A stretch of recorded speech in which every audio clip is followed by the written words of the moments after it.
कहवा पे तोहरा नैहर मैया, कहवा पे सासुर हो मैया।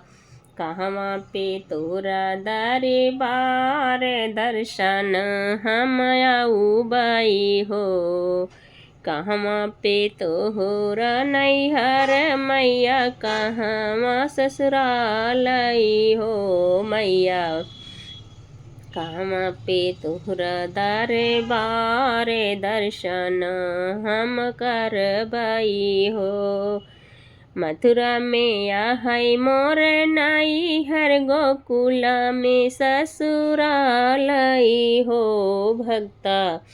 विंध्याचल में है मोर दरबार, दर्शन कर आवऊ हो। मथुरा में है मोर नैहर, गोकुल में ससुरालई हो भक्ता। विंध्याचल में है मोर दरबार, दर्शन कर आवऊ हो। किए तो है सासु ससुर दुख, किया नैहर दूर बटै हो बेटी। किए तोहरा पिया परदेस, अकेले दर्शन आयु हो।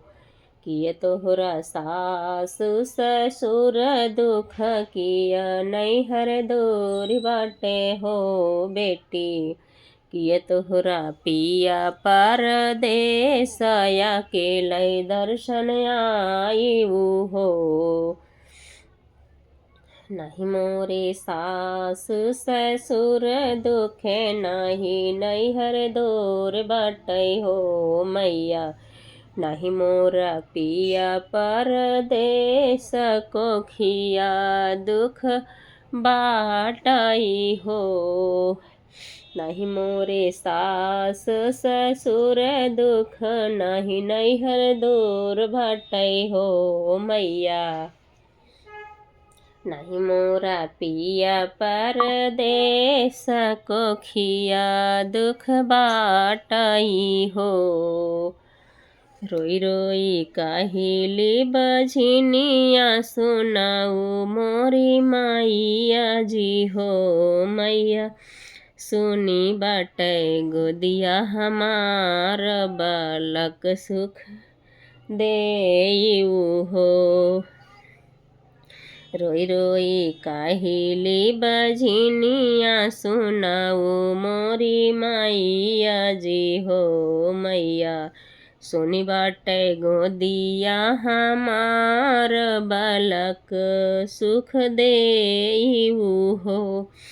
धीरे धारा ए बेटी, जिनी तुही रोवाऊ हो बेटी। हमरा का याद ज करबू, बालक गोदी खेली हाई हो बेटी। हमरा का याद जब करबू, बालक गोदी खेली हाई हो। 9 दिन रहलू नवे रात्रि व्रत, कल साजो धारे लेऊ हो बेटी। फूल माला दिया न जलायु, त भोगवा लगायु हो। 9 दिन रहलू नवरात्रि व्रत, कल साजो धारती हो बेटी। फूल माला दिया न जलायु, त भोगवा लगायु हो।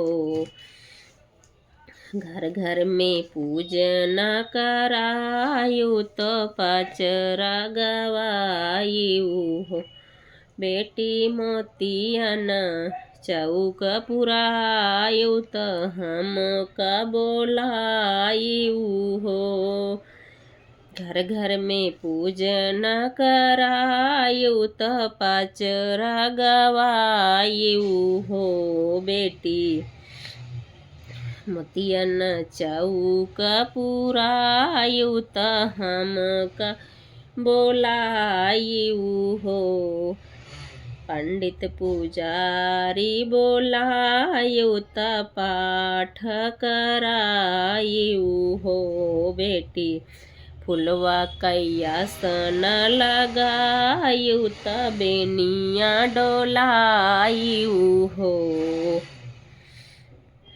पंडित पुजारी बोलायऊ त पाठ करायऊ हो।